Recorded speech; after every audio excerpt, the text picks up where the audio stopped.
नमस्कार साथी आपण मानू समस्त को मो स्टोरी चैनल स्वागत। चलतु कहानीटी आरंभ करवा।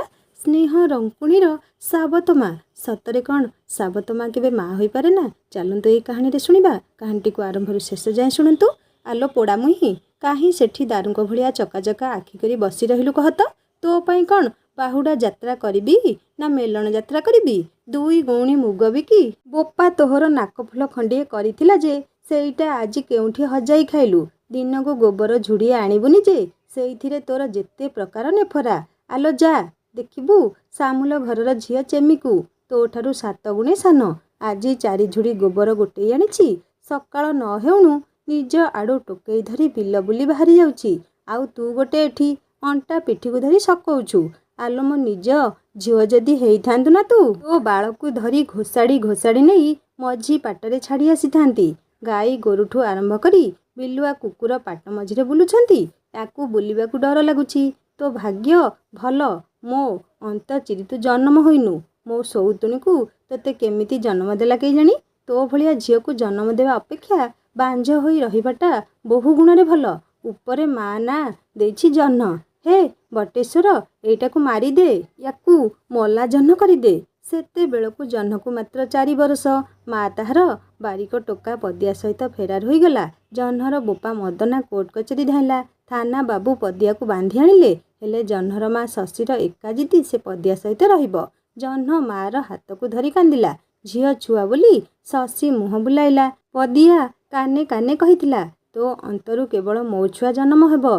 से मदनार झुओ को जदि तू चाहिलु कि तो छुआ बोली हाथ बढ़ाइलु से दिन मो हाथ छाड़बू। पदिया कथारे पड़ी शशी जह्न को भूलीगला। प्रेम लगी गोटे माँ निज झियो को पर करदेला बोली से दिन मु मो निज आखिरे देखिली। शशी पदियार हाथ धरी सुरत चलीगला। तांकर मिलन शशीर जोड़िए पुओ हैला। शशी पुओ को देखी जह्न को पासु देला। जह्न ता लगी मरीगला जेमिति। सेही दिनठू मदना जह्न को काखरे धरिला। लोके कुहाकुई हेले। माँ नथिले कौन हैला बोपा तो अछि। जेउ दिन मदना स्वर्ण रेखा को बाहा होई घर को आनिला सेई दिन ठार भी मदना जह्न को तले कचाड़ी देई निज स्त्री स्वर्ण रेखा को भिड़ी धरिला। एका होईगला जह्न। से अन्य मानकु शीतल परस देवा आगरु सुदूर आकाशर तलकू खसी पड़ला जे आउ ऊपर को उठी पारलानी। सेबेठू जह्नर नुआ नामकरण हैला मला जह्न। घर टिकिनिखी कामठू आरंभ करिन पर्व पर्वाणीर समस्त काम जह्न मुंड उपरे। केउठी चिता झुटी पड़िबो, घर कोणरू मूसामाटी सफा हेबो, 2टा गईठा पिठा हेले साही पड़िशारे बंटा हेबो, माण खटुली धुआ हेबो। एमिति कि गाई धुआंठू आरंभ करिन क्षीररू सर बाहर करिबा काम जह्न उपरे न्यस्त। आउ एथिरु टिके एपट सेपट हेले पहरा मुंडी भांगिबा निश्चय बोली जानिबो। जह्न को केही कोଳରେ धरी आ जह्न मामू सरग शशी गीत गाई खुआई देइनी कि पिठी थापुड़ेई शुआई देइनी। हेले जह्न साबत माँ स्वर्णरेखार झियो को बोध करी खुआई देबार कथा समस्ते देखिछंती। जेउ दिन स्वर्णरेखार झियोटी हेला सेई दिन स्वर्णरेखा आ मदना जेतिकी खुशी होई नथिले ताठू बेसी खुशी होइथिला जह्न। खेलिबाकू भौणीटीए मिलीगला। एमितिरे आग पछ होई मदनार आ स्वर्णरेखार 3टी पिला छुआ हेला। बड़ 2टी झियो पुओटी सान। जह्न केबे भी स्वर्णरेखार पिलारे गणा होइनी। हेले छुआ 3टी जह्न नानी कही ता पछ छाड़ांतिनी। जेउ दिन स्वर्णरेखार गर्भरू द्वितीय थर पई झियोटीए होइथिला से दिन स्वर्णरेखा जह्न को दांडर को गोईठाटीए मारी कहिला एईटा घरे अछि बोली ए घरे झियंकर मुंड गड़ुची। या मुंड सबुदिन पई गड़िले मोर जाई पुओ हेबो। एहा परे स्वर्णरेखा जेबे पुणी थरे अंतसत्व हेला भूलले ता गर्भ उपरे जह्नर नजर पड़िबाकू देलानी। तागिद करी जह्न को कहितिला तो नजर जदि मो गर्भ उपरे पड़िला माँ मंगलांगराण तो आखि 2टा ताड़ी पकेइबी। आखि थिब जे मो गर्भ उपरे नजर पकेइबू। चुली फुंकिला बेले जह्न कई कई होई कांदे। ता कांदणा देखी पोखरी रे फुटिथिबा नील कई भी थरी उठे। जिए से कई को देखे बेके पानी रे पसी छिड़ाई आणे। हाय रे जह्न तो भाग्य केही तो जणे थिला तो कोहरे कोह भरिया पाई सेईटाकू भी ए बेदरदी मनीष तोली नेला। फूल मौलिले मूल सरिला। मूल्यहीन भाभी ताकू फोपाड़ी दिया जाए जेमिति आज जह्न को फोपाड़ी दिया जाइछि। भात हांडीरू पेज उतुरी चुली रे पसिले जह्न चिहिकी उठे। आज ता भाग्य भल स्वर्णरेखा अंत सत्वा अछि बोली एतक देखिनी। नहले सेही उतुरा ततला पेजरे कोमलमयी जह्न को बुड़ाई मारी थांता। हाय रे जह्न तो भाग्य ରୋଷେଇ ସରିଲେ ଜହ୍ନ ଓଢ଼ଣା ଢାଙ୍କି ଭାତ ତୁଣ ନେଇ ସ୍ୱର୍ଣ୍ଣରେଖାର ଏରୁଣ୍ଡି ବନ୍ଧ ଉପରେ ରଖିଦେଇ ଆସେ। ତାକୁ ସେ ଏରୁଣ୍ଡି ଡେଇଁବା ମନା। ଏରୁଣ୍ଡି ନୁହେଁ ତ, ସେଇଟା ଲକ୍ଷ୍ମଣ ରେଖା। ଆଉ ଲକ୍ଷ୍ମଣ ରେଖା ସେପଟେ ରାବଣ ନୁହେଁ, ରାବଣୀ ବସିଛି ଜହ୍ନକୁ ତୋଳି ନେବା ପାଇଁ। ହାୟରେ ଜହ୍ନ, ତୋ ଭାଗ୍ୟ। ଏରୁଣ୍ଡି ବନ୍ଧରୁ ଭାତ ତୁଅଣ ନେଇ ମା ଆଗରେ ରଖିବାର ଦାୟିତ୍ୱ ଥିଲା ବଡ଼ ଝିଅ ମିନିର। ମା'ର କେତେବେଳେ ଗରମ ପାଣି ଦରକାର, ଆଣ୍ଠୁ ଅଣ୍ଟା ବିନ୍ଧା ହେଲେ ସାତ ସାଉଁଳି ଦେବା, ବିଞ୍ଚଣା ପବନ ଦେବା, ଆଚାର ବିକାଳି ଆସିଲେ ମା ମନ ପସନ୍ଦର ଆଚାର କିଣିଦେବା, ଏସବୁ କାମ ମିନିର ଥିଲା। ସ୍ୱର୍ଣ୍ଣରେଖା ଏହା ଆଗରୁ ଦୁଇଟି ଛୁଆ ଜନ୍ମ କରିଛି। ସେତେବେଳେ ଜହ୍ନ ସ୍ୱର୍ଣ୍ଣରେଖାର ପାଖେ ପାଖେ ରହି ଏସବୁ କାମକୁ ଅତି ସୁରୁଖୁରୁରେ ଚଳେଇ ନେଇଥିଲା। ହେଲେ ଆଜି ସେହି ଜହ୍ନ ସ୍ୱର୍ଣ୍ଣରେଖା ପାଇଁ ଅମାବାସ୍ୟାର ଅନ୍ଧାର ସାଜିଛି। ଜହ୍ନ ସ୍ୱର୍ଣ୍ଣରେଖା ପାଇଁ ପୂର୍ଣ୍ଣମୀ ନହେଲା ନାହିଁ। ନିଜ ଭାଇ ଭଉଣୀମାନଙ୍କ ପାଇଁ ପବିତ୍ର ବନ୍ଧନର ପୂର୍ଣ୍ଣରେଖା ହୋଇପାରିବ ବୋଲି ତାହାର ଏତିକି ବିଶ୍ୱାସ ଥିଲା। ଯେଉଁଦିନ ସ୍ୱର୍ଣ୍ଣରେଖାର ଗର୍ଭରୁ ପୁତ୍ର ସନ୍ତାନଟି ଜାତ ହେଲା, ସେଦିନ ସ୍ୱର୍ଣ୍ଣରେଖାର ଅଗ୍ରିମ ମୁଖମଣ୍ଡଳଟି ସତ ସତିକା ସୁନା ଭଳି ଚକ୍ଚକ୍ ମାରୁଥିଲା। ମା ମଙ୍ଗଳାଙ୍କ ଦୟାରୁ ପୁଅଟିଏ ପାଇଲା। ଛୁତିକିଆ ସରିବା ପରଦିନ ସ୍ୱର୍ଣ୍ଣରେଖା ମା ମଙ୍ଗଳାଙ୍କ ପାଇଁ ଗଡ଼ୁଏ କ୍ଷୀର, 2 ଭରି ଛେନା, 5 ଆଞ୍ଜୁଳାଏ ଚୂଡ଼ା ଆଉ 4 ଫଳ ଗୁଡ଼ 2 ଝିଅ ମିନି ଆଉ କୁନି ହାତରେ ପଠାଇଲା। ପୁଅ 2 ମାସର ହେଲେ ତୋ ପିଠକୁ ଯିବ ବୋଲି ମା'କୁ ଡାକିଲା। ମିନି ଆଉ କୁନି କେତେ ବରଷ ଏମିତି, ବଡ଼କୁ 5 ଆଉ ସାନକୁ 4। କେତେବେଳେ ଗଡ଼ୁରୁ କ୍ଷୀର ବୋହି ପଡ଼ୁଥାଏ ତ, ଆଉ କେତେବେଳେ ପବନରେ ଚୂଡ଼ା ଉଡ଼ି ଯାଉଥାଏ। ସାନ ଭଉଣୀ କୁନି ରାସ୍ତା ଅଧାରେ ଥକ୍କା ମାରିବାକୁ ବସି ପଡ଼ିଲେ ବଡ଼ ଭଉଣୀ ମିନି ଗୁଡ଼ ଟିପେ ଆଣି ତା ହାତରେ ଦେଇ ଦେଉଥାଏ, ଆଉ ନିଜ ଟିପରେ ଲାଗିଥିବା ଗୁଡ଼କୁ ନିଜେ ଚାଟି ଦେଉଥାଏ। ସ୍ୱର୍ଣ୍ଣରେଖା ଭୋଗ ଖାଇ ମା ମଙ୍ଗଳାଙ୍କ ପେଟ ପୁରୁ ଅବା ନ ପୁରୁ, ଛୁଆ ଦୁଇଟିଙ୍କର ପେଟ ପୁରିଗଲାଣି ଏକଥା ସତ। ଜହ୍ନକୁ ମନ୍ଦିର ଯିବା ମନା। ଯଦି ମନ୍ଦିର ଯିବ, ଘର କାମ କିଏ କରିବ? ଏମିତି ସ୍ୱର୍ଣ୍ଣରେଖାର ପୁଅ ଜହ୍ନର କ'ଣ ହେବ କି? ଜହ୍ନ ବିଚରା ଛୋଟ ଭାଇଟିଏ ହୋଇଛି ବୋଲି କେଡ଼େ ଆଦରରେ ସ୍ୱର୍ଣ୍ଣରେଖାର ଘର ଭିତରକୁ ପଶିଗଲା। ମାର ଦୂର କରି ସ୍ୱର୍ଣ୍ଣରେଖା ଜହ୍ନକୁ ତା ପୁଅର ମୁହଁ ଦେଖାଇବାକୁ ଦେଲାନି। ସବୁ ଦୁଃଖଠାରୁ ଏ ଦୁଃଖ ଜହ୍ନକୁ ଭାରି ବାଧିଥିଲା ସେଦିନ। କଇଁ କଇଁ କାନ୍ଦିଲା। ହେଲେ ଜହ୍ନର ଦୁଃଖ ଦେଖିବାକୁ କିଏ ବା ଅଛି? ସେ ପରା ମଲା ଜହ୍ନ। ହାୟରେ ଜହ୍ନ, ତୋ ଭାଗ୍ୟ। ମା ମଙ୍ଗଳାଙ୍କ ପୀଠକୁ ଯେତିକି ଭୋଗ ସ୍ୱର୍ଣ୍ଣରେଖା ପଠାଇଥିଲା, ତାହାର 4 ଭାଗରୁ 1 ଭାଗ ବି ଘରକୁ ଆସିଲାନି। 2 ଭଉଣୀଙ୍କ ପେଟ ପୂରିବା ପରେ ଯେତେକ ଭୋଗ ଘରକୁ ଆଣିଥିଲେ, ସେତେକ ପୁଣି ଗାଁ ଦାଣ୍ଡରେ ବାଣ୍ଟିଦେଲେ। କେହି ଛୁଆ ଯଦି ଭୋଗ ଖାଇଦେଇ ପ୍ୟାଣ୍ଟ ପଛରେ ହାତ ବୋଳି ଦେଇ ପୁନର୍ବାର ଭୋଗ ଖାଇବା ପାଇଁ ହାତ ଦେଖାଉଥିଲା, ସାନ ଭଉଣୀ କୁନି ଖନେଇ ଖନେଇ କହୁଥିଲା, ନାନୀ ନାନୀ, ଏ ଟୋକା ନୁହଁ ଭୋଗ ଖାଇଦେଇ ଆହୁରି ଥରେ ହାତ ଦେଖାଉଛି, ତାକୁ ଜମାରୁ ଦେନି। ସାନ ଭଉଣୀ କୁନି କଥା ନ ମାନି ମିନି ଯଦି ଭୋଗ ଦେଇ ଦେଉଥିଲା, ବିଚରା ନିର୍ବୋଧ ଛୁଆ କୁନି ଧୂଳିରେ ଗୋଡ଼ କଚାଡ଼ି କଚାଡ଼ି ଭେଁ ରଡ଼ି ଛାଡ଼ୁଥିଲା। ସ୍ୱର୍ଣ୍ଣରେଖା ଖାଲି ଗାଙ୍ଗୁଲାରୁ ଦେଖି ଆଖି ଡିମା ଡିମା କରି 2 ଝିଅଙ୍କୁ କହିଲା, ଏତେ ଭୋଗ ଦେଇଥିଲି, ଭୋଗ କ'ଣ ହେଲା? କିଏ ଖାଇଲା ଏତେ ଭୋଗ? ବଡ଼ ଝିଅ ମିନି କିଛି କହିବା ଆଗରୁ ସାନ ଝିଅ କୁନି କହିଲା, ବୋଉଲୋ, ମିନି ନାନୀ ନୁହଁ, ରଞ୍ଜିଆ କକାର ପୁଅ ଡେଙ୍ଗୁକୁ 3 ଥର ଭୋଗ ଦେଲା। ମୁଁ ଯେତେ ମନା କଲି, ମୋ କଥା ଜମାରୁ ଶୁଣିଲାନି। ସାନ ଭଉଣୀ କୁନିର କଥା ଶୁଣି ବଡ଼ ଭଉଣୀ ମିନି ଭୟପୂର୍ଣ୍ଣ ଭାବେ କହିଲା, ନାଇଲୋ ବୋଉ, ଏ ଟୋକି ନୁହଁ, ମିଛ କହୁଛି। ଡେଙ୍ଗୁ କହିଲା ତାଙ୍କ ଛୁଆ ପୁଅ ପାଇଁ ଭୋଗ ଦେ, ସେଇଥିପାଇଁ ତାକୁ ଆଉଥରେ ଦେଲି। ସମୁଦାୟ 2 ଥର ଦେଇଛି। ଏ ଟୋକି 3 ଥର କେତେବେଳେ ଦେଲି? ହାତ ଗଣା ଶିଖି ଜାଣିନି। ବୋଉ ଆଗରେ ମିଛେଇ ହୋଇ କହିଦେଲା। ଝିଅଙ୍କ ଝଗଡ଼ା ଦେଖି ସ୍ୱର୍ଣ୍ଣରେଖା ଭୋଗ ଗାଙ୍ଗୁଲାକୁ ହାତରେ ନେଇ କହିଲା, ନାଇଁ, ସେ କୁଆଡ଼ୁ ହାତଗଣା ଶିଖିଛି? ତୁ ତ ବାରିଷ୍ଟରଟା ଆଉ, ବାଟରେ ପାଳ ଭୂତ ଗୋଡ଼େଇ ଖାଇଲାଣି ତୋତେ। ଗୁଡ଼ କ୍ଷୀର ବୋଳା କଦଳୀ ପତରକୁ ହାତ ଆଙ୍ଗୁଳିରେ ଆଣି ସ୍ୱର୍ଣ୍ଣରେଖା ନିଜ ପୁଅ ମୁଣ୍ଡରେ ବୋଳି ଦେଇ କହିଲା, ମାଲୋ, ତୁ ସବୁବେଳେ ମୋ ପୁଅକୁ ସାହା ହୋଇଥା। ଏତକ କହି ସ୍ୱର୍ଣ୍ଣରେଖା ପୁଅକୁ ଟିକେ ଗେଲ କରିଦେଲା। ମୋ ଧନଟା, ମୋ ସୁନାଟା, ମୋ ବିଶିକେଶନ, ମୋ ଗଳା ରତନ, ଏମିତି କେତେ କ'ଣ କେତେ ସରଗିଆ ଡାକ।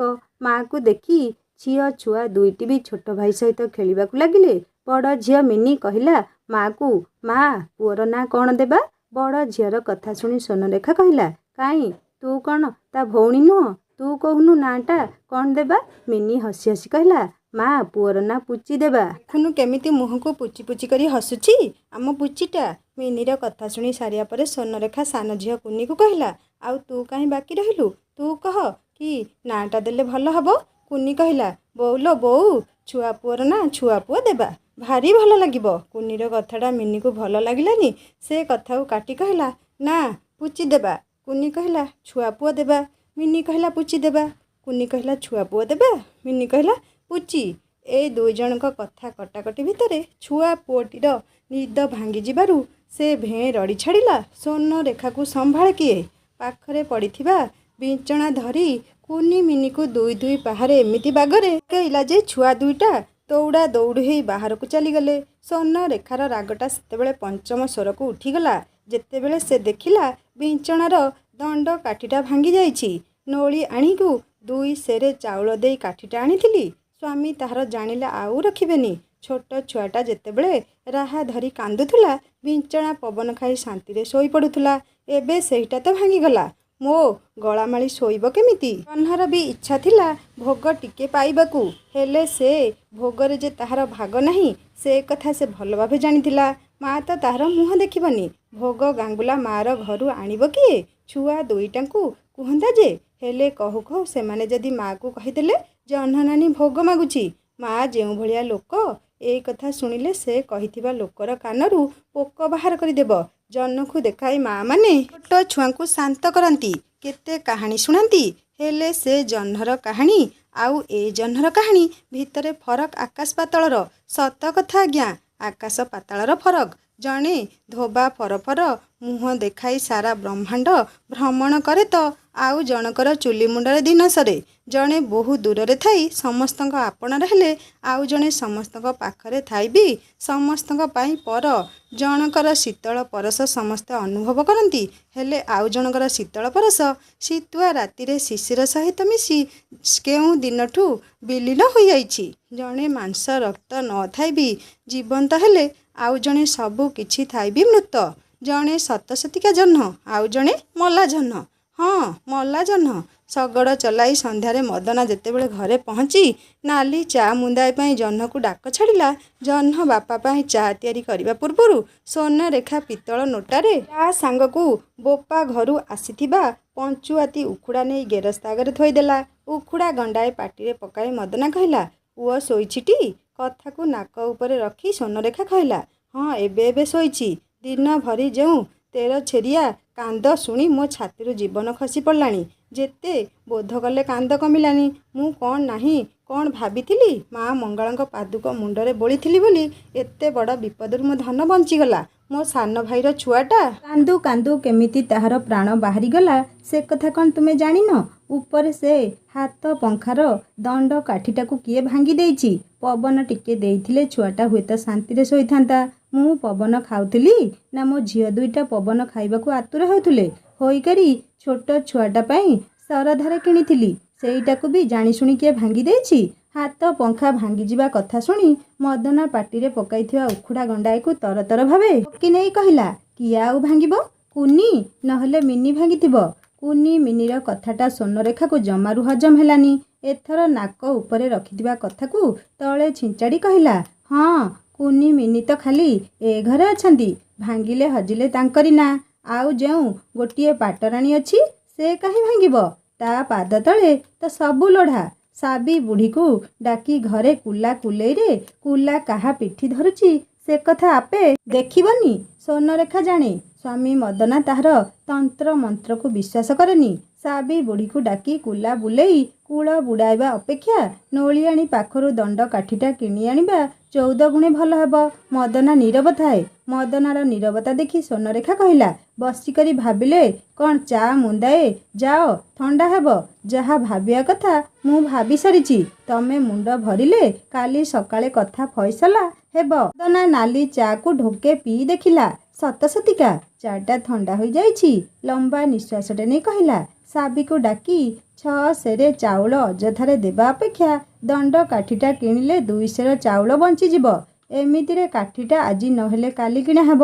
ହଉ, କାଲି ଶଗଡ଼ରୁ ଫେରିଲା ବେଳେ ଦଣ୍ଡ କାଠିଟା ନେଇ ଆସିବି।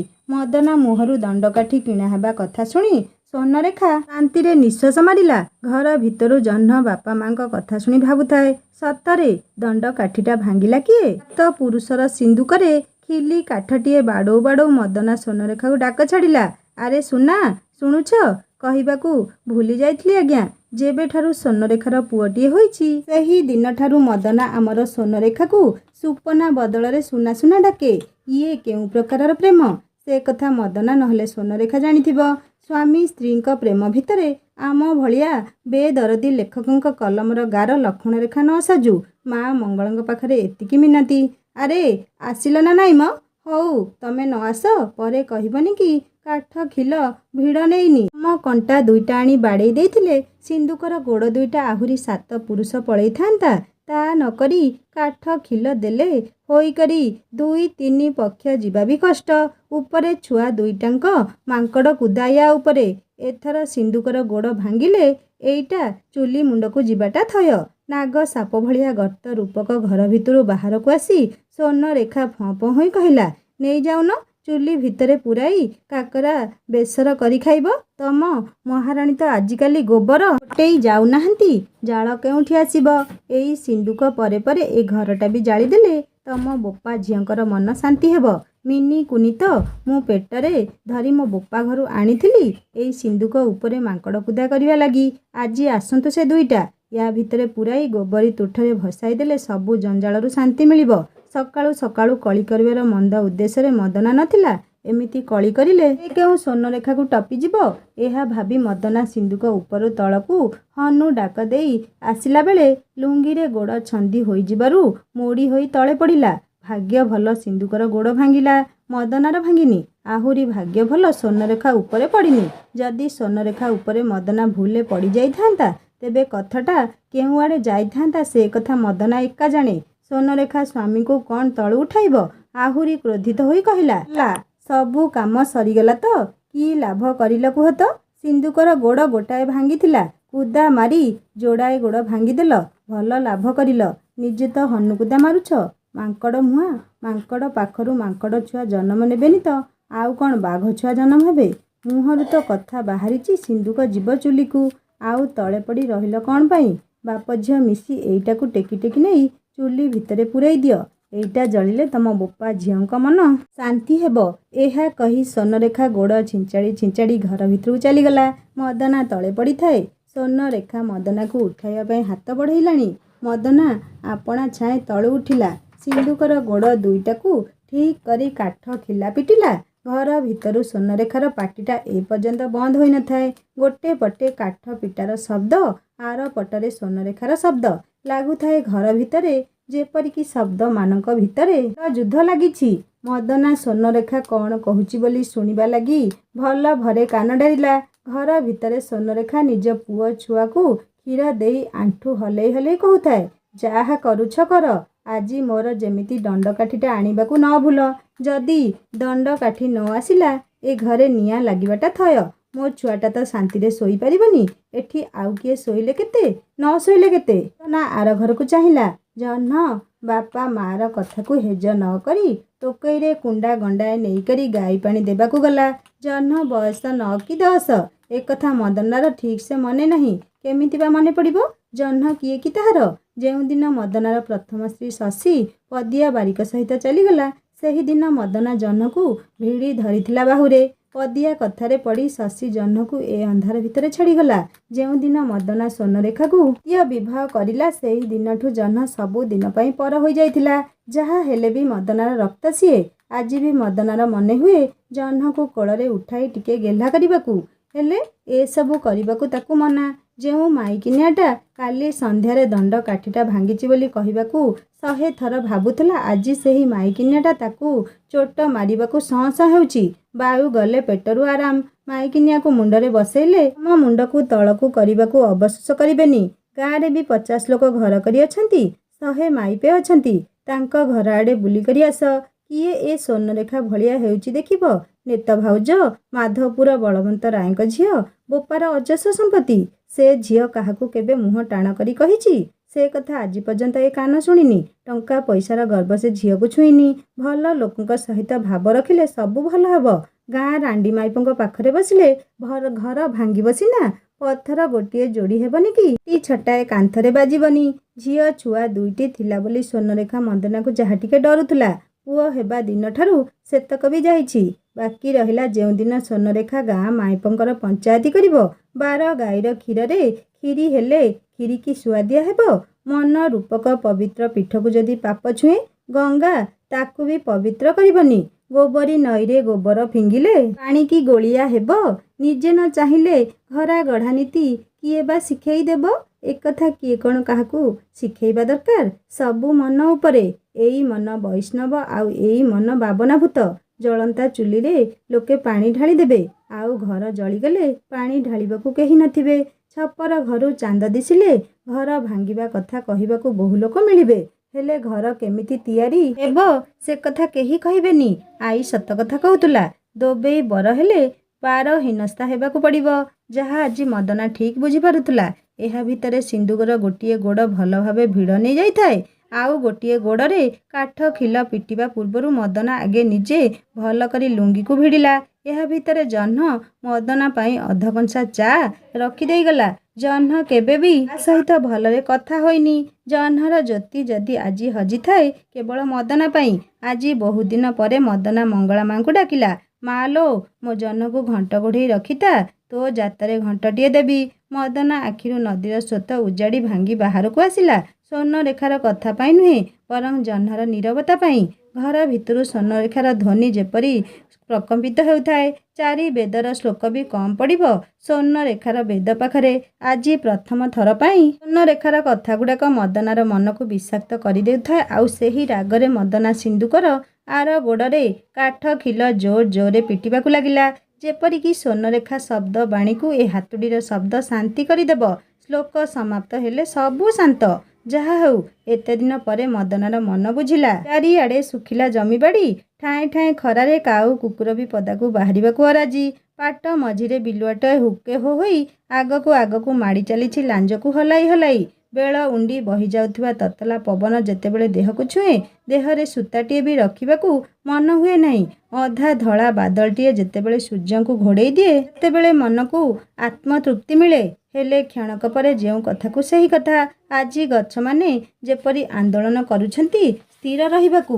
ବାଉଁଶ ବୁଦାରୁ କୁମ୍ଭାରିଆର ଡାକ ରହି ରହିକା ଶୁଭୁଥାଏ। ପଞ୍ଝାଏ ଗେଣ୍ଡାଳିଆ ଶୁଖିଲା ପଡ଼ିଥିବା କେଞ୍ଚୁଆ ଘାସ ଭିତରୁ ଥଣ୍ଟ ମାରି ପୁଣି ଉଡ଼ି ଯାଉଥାନ୍ତି ଆଉ କିଛି ଦୂରକୁ। ପାଣି, ମାଟି, କାଦୁଅ ପଙ୍କ ଦେହରେ ବୋଳି ହୋଇ ମଣିଷ ଏଠି ଦେହସୁଆ ହୋଇଗଲାଣି। ଶୀତ, ଖରା, ବର୍ଷା ଯେମିତି ଆଉଚି ଆଉ ଯାଉଚି, ସେମିତି ସମସ୍ତେ ଆସିବେ ଆଉ ସମସ୍ତେ ଯିବେ। ସବୁ ଦେହସୁଆ, ସବୁ କରମ, ସବୁ ଦଇବର ଗତି। ସେହି ଦଇବର ଦୁଃଖର ବୋଝ ଝରି ପଡ଼ିଛି ଜହ୍ନ ଉପରେ। ଯିଏ ସେହି ଗଗନର କୋପକୁ କାତର ନ ମଣି ଗତି କରୁଛି ସେହି ନିଛାଟିଆ ପାଟ ଭିତରେ ଏକା ଏକା। ଝୁମ୍ପୁରି ବାଳକୁ ସାତଶିଆ କପଡ଼ା ଦେଖିଲେ ଅଜଣା ଲୋକେ ପାଗିଳାଣୀ ଭାବିବେ। କାଖରେ ଛିଡ଼ା ଛିଡ଼ା ଝୁଡ଼ିଟିଏ, ସାହାରା ଦେବା ଲାଗି 2-3ଟା ଆଳୁ ଅଖାର ପଟି ବିନ୍ଧା ହୋଇଛି ଝୁଡ଼ି ଭିତରେ। ସେହି ଝୁଡ଼ି ଭିତରେ 4-5 ନଣ୍ଡାଏ ଗୋବର, ଆଉ ଗୋବର କଡ଼କୁ ଲାଗି ଛୋଟ ସୋରିଷ ତେଲ ବୋତଲ, କିଛି ପାଣି। ଜାଣିନି ସେ ପାଣିର ସ୍ୱାଦ କେମିତିକା। ଗୋବରୀ ନଦୀର ପାଣି ବି ଏମିତି ଗୋବର ଗନ୍ଧାଉ ନଥିବ। ହେଲେ ଜହ୍ନ ପାଇଁ ସେତକ ବଡ଼ କଥା। ତାକୁ ପାଣି ମୁନ୍ଦିଏ ରଖିବା ପାଇଁ ସ୍ୱର୍ଣ୍ଣରେଖା ତେଲ ବୋତଲଟିଏ ଦେଇଛି। ଯେତେବେଳେ ଜହ୍ନକୁ ଶୋଷ ଲାଗେ, ସେଇ ଗୋବର ବୋଳା ହାତକୁ ବିଲ ମାଟିରେ ଘଷି ଦେଇ ପାଣି ବୋତଲରୁ ଢକ କରି ପାଣି ପିଏଇ ନିଏ। ଦୂର ଦୂରାନ୍ତର ବୁଲିଗଲେ ବି ଗୋବର ଅଧଝୁଡ଼ି ହେବା କଷ୍ଟ।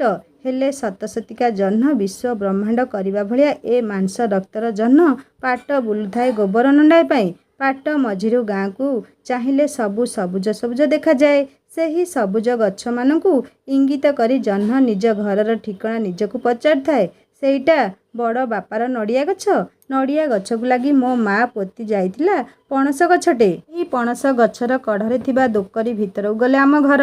ଘର ଆଗରେ ଗୋରୁ ଖାଇବା ଲାଗି ଅଧଭଙ୍ଗା ମାଟି କୁଣ୍ଡ। କୁଣ୍ଡକୁ ଲାଗି ଶିଳ, ଆଉ ଶିଳ ପାଖରେ ଓଟେଇଟିଏ ରନ୍ଧାବଢ଼ା ପାଇଁ। ସେଇ ଓଟେଇ ଜହ୍ନର ଅତି ଆପଣାର। ଜହ୍ନର ମା' ଶଶୀ ସିନା ଜହ୍ନ ଆଖିରେ ଲୁହ ଦେଇ ବାରିକ ଟୋକା ସହିତ ଚାଲିଗଲା, ହେଲେ ସେହି ଚୁଲି ଜହ୍ନର ସବୁ ଲୁହକୁ ଶୋଷି ନେଇ ଜହ୍ନର ଅତି ଆପଣାର ହୋଇଯାଇଛି ସବୁଦିନ ପାଇଁ।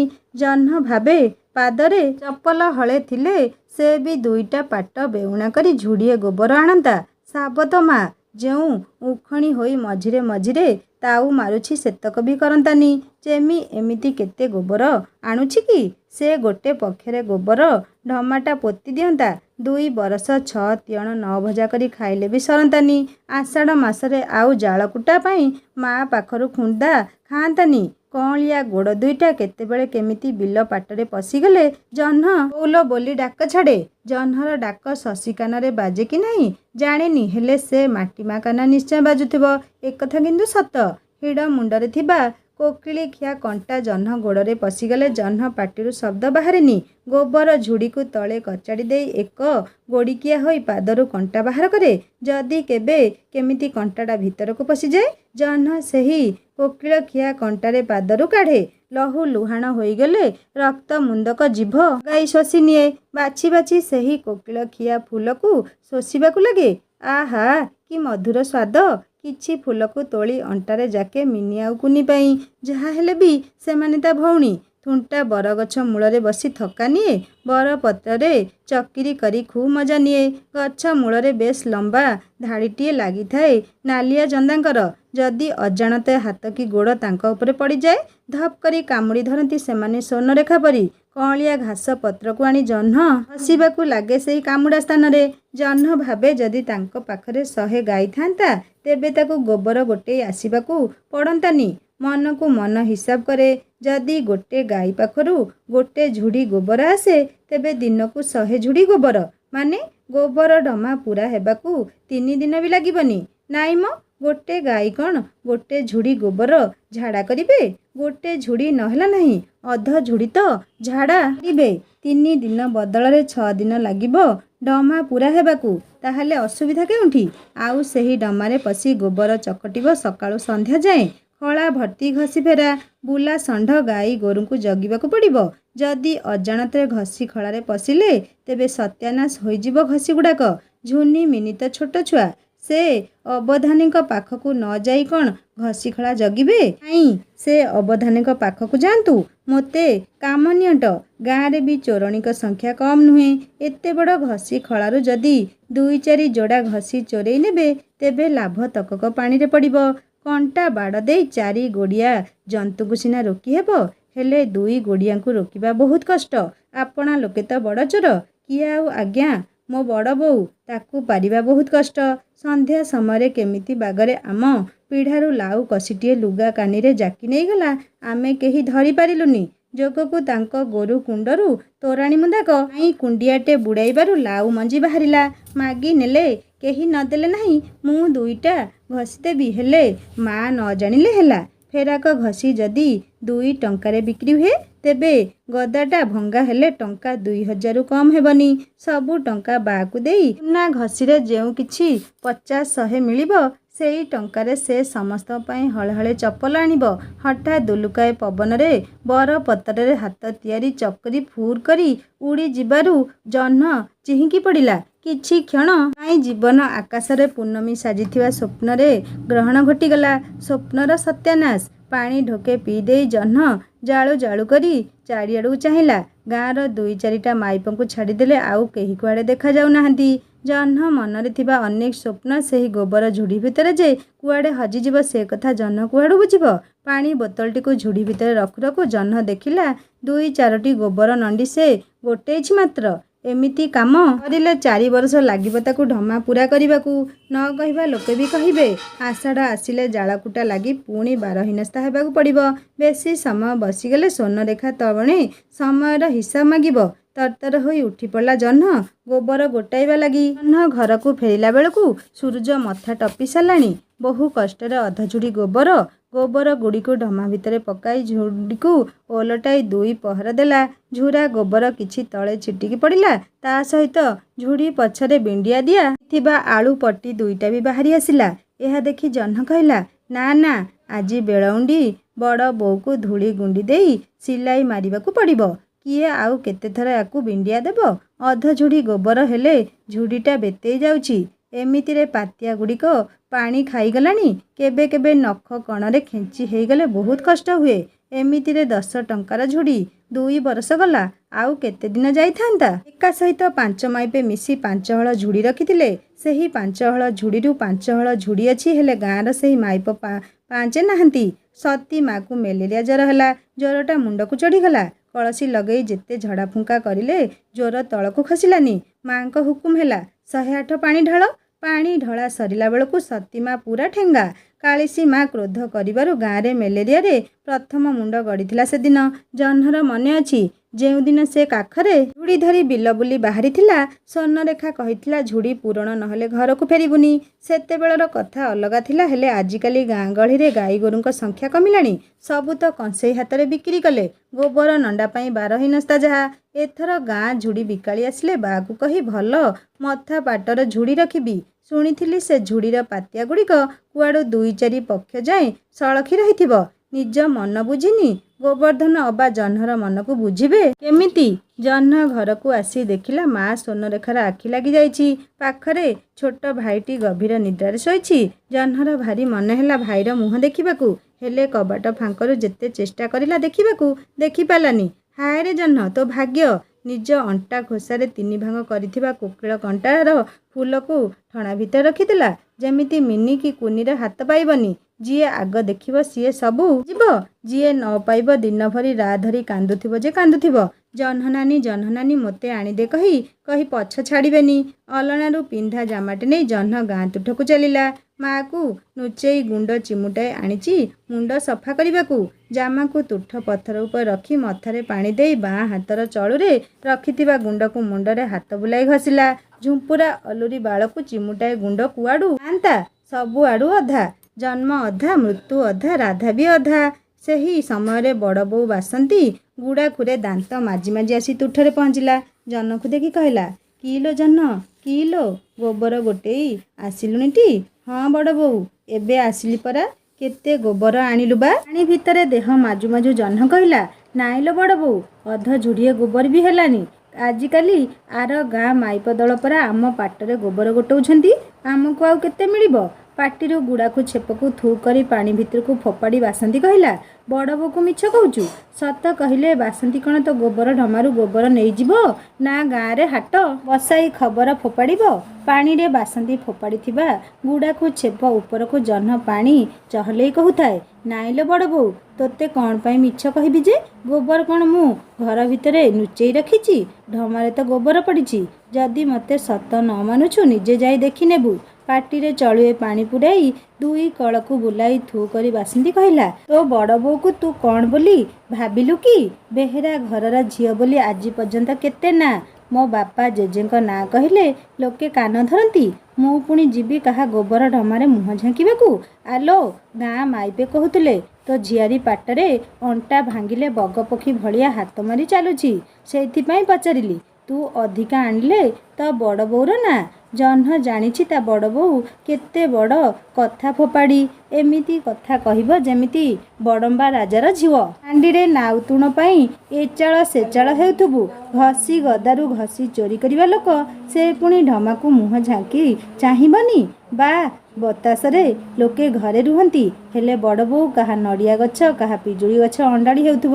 କେତେବେଳେ କାହା ବାଡ଼ିରୁ କଣ୍ଟା ଝଟାଟିଏ ଆଣିଲାଣି ତ ଆଉ କାହା ବାଡ଼ିରୁ ନଡ଼ିଆ ବାହୁଙ୍ଗାଟେ। 12 ଲୋକେ 13 କଥା କହିବେ। ହେଲେ ବଡ଼ ବୋଉ ମଙ୍ଗଳା ମାଙ୍କ ମୁଣ୍ଡ ଛୁଇଁ ବାହୁନି କହିବ। ମୁଗୁନି ପଥରରେ ମୁଣ୍ଡ ବାଡ଼େଇ କୂଳ ବୁଡ଼େଇବ। ଦେଖିଲା ଲୋକେ ଥରଟିଏ ଭାବିବେ, ସତରେ ବେହେରା ଝିଅ ଏମିତି କରିନଥିବ। କେଡ଼େ ନିର୍ଦ୍ଦୟୀ ମଣିଷଟେ। ଦୋଷ ଲଦିବା ଲୋକକୁ ପାପ ଲାଗିବ ଯାହା। ଜହ୍ନ ପାଣି ଭିତରୁ ଉଠି ଆସି ଶୁଖିଲା ଜାମା ପାଲଟୁ ପାଲଟୁ କହିଲା, ବଡ଼ ବୋଉ ଲୋ, ତୋ ପାଖରେ କାମଟିଏ ଥିଲା। ପାଣି ଭିତରେ ମୁଣ୍ଡ ବାଳକୁ ଗଣ୍ଠିଟିଏ ପକଉ ପକଉ ବାସନ୍ତୀ କହିଲା, ହଁ ବା ମୁଁ ଜାଣେ ତୋ କାମ ଥିଲେ ଏ ବଡ଼ ବୋଉ କଥା ମନେ ପଡ଼ିବ। ଅଲଗା ସମୟରେ ବଡ଼ ବୋଉ ନା ଫଡ଼ ବୋଉ ଖାଲି କହ ତୁ।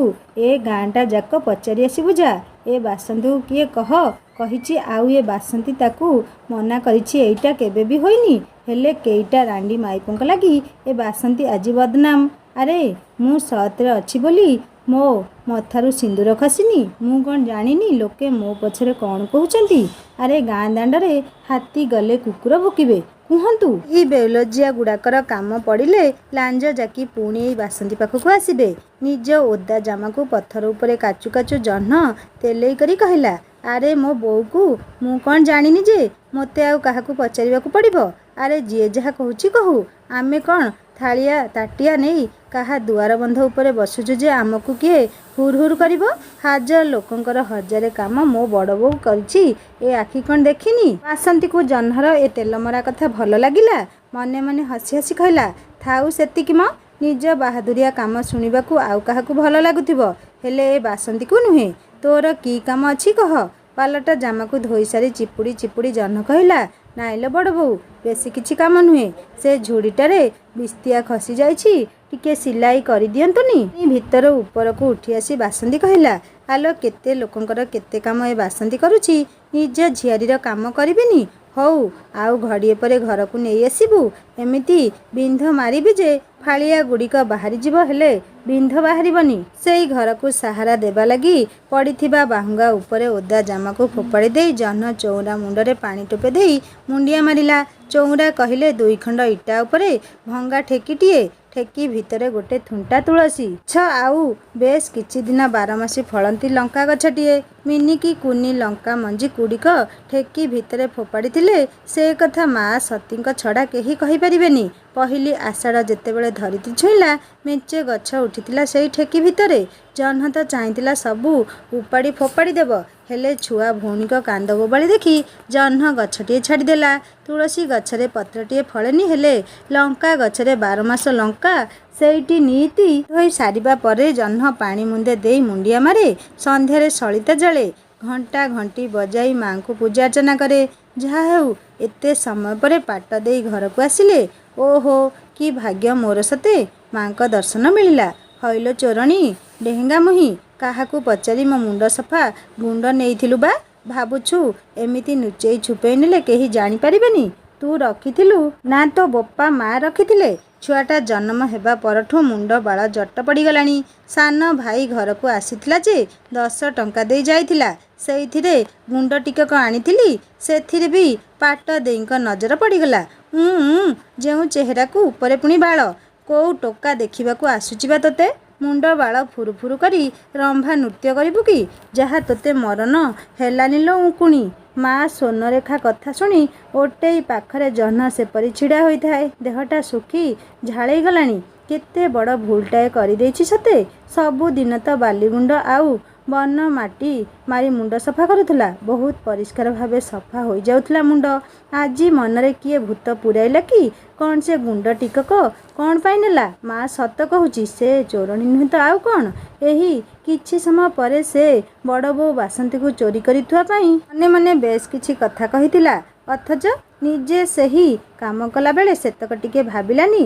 କ'ଣ ବା ତୋତେ ସେ ଦାଣ୍ଡ ମଝିରେ ରାଧା ଚଡ଼କ ପଡ଼ିଲା ନା କ'ଣ? ଏମିତି ବଲବଲ କରି ଚାହିଁଛୁ?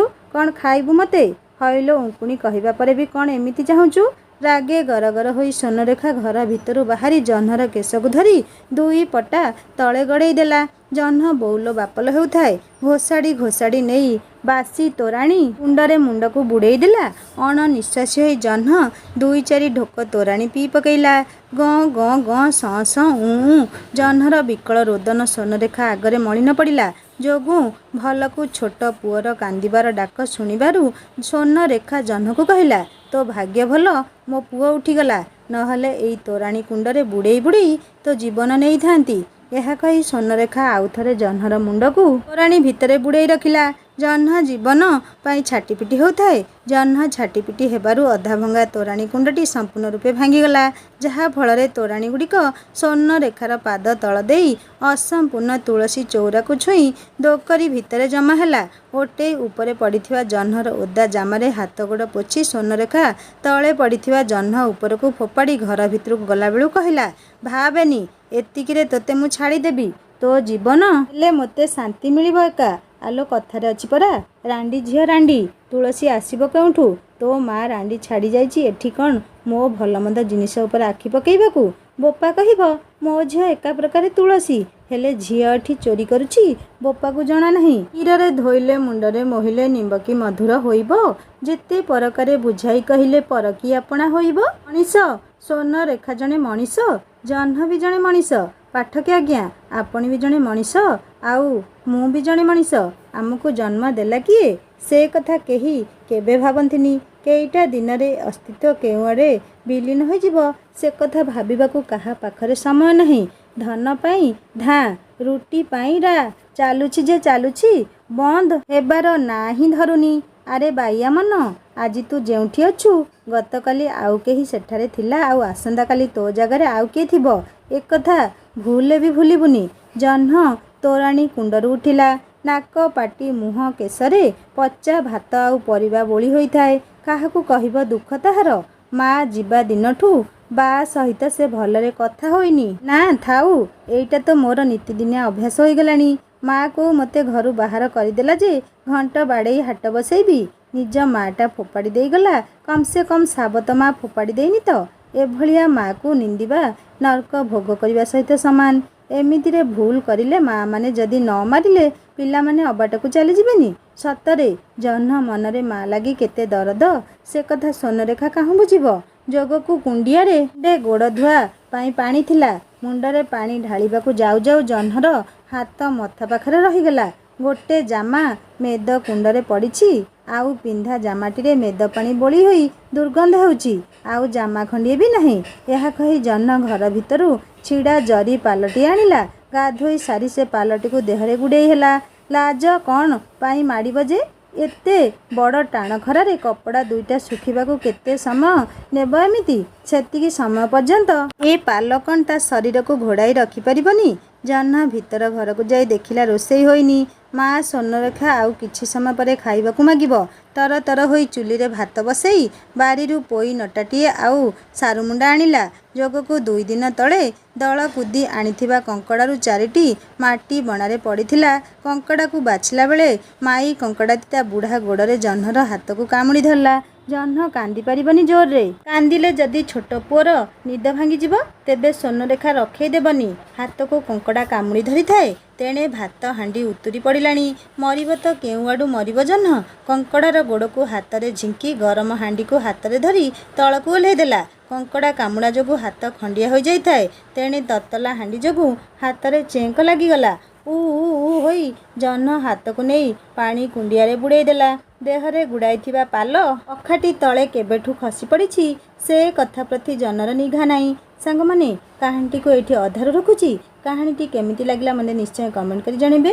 ଆଉ ଯଦି ଭଲ ଲାଗିଥାଏ ଲାଇକ୍ଟି କରିବେ, ସାଙ୍ଗମାନଙ୍କ ସହିତ ସେୟାର କରିବେ। ଆଉ ଯଦି ମୋ ଚ୍ୟାନେଲରେ ନୂଆ ଅଛନ୍ତି ତାହେଲେ ସବସ୍କ୍ରାଇବ୍ କରି ନିଶ୍ଚୟ ବେଲ୍ ଆଇକନ୍ ଦବାଇ ଦେବେ, ଯାହାଫଳରେ ମୁଁ ନୂଆ ନୂଆ କାହାଣୀ ଅପଲୋଡ଼ କଲେ ଆପଣମାନଙ୍କ ନୋଟିଫିକେସନ୍ ପହଞ୍ଚିବ। ଆପଣମାନେ କାହାଣୀଟିକୁ ସର୍ବପ୍ରଥମେ ପଢ଼ିପାରିବେ ଓ ଶୁଣିପାରିବେ। ସତ କହିଲେ ସାଙ୍ଗମାନେ, ଜହ୍ନ କ'ଣ ସତରେ ସାବତମାର ସୁଖ ପାଇପାରିବ, ସ୍ନେହ ପାଇପାରିବ? ଆଉ ତା ବାପା କ'ଣ ସତରେ ତାକୁ ଆଦର କରିବ? ଏଇ କଥା ଆପଣ ଦ୍ୱିତୀୟ ପାର୍ଟରେ ଶୁଣିପାରିବେ। ଏବେ ମୋତେ ବିଦାୟ ଦିଅନ୍ତୁ। ପୁଣି ଆସିବି ଦ୍ୱିତୀୟ ପାର୍ଟ ଶୀଘ୍ର ନେଇ ଆପଣମାନଙ୍କ ପାଇଁ। ରହୁଛି। ନମସ୍କାର, ଜୟ ଜଗନ୍ନାଥ।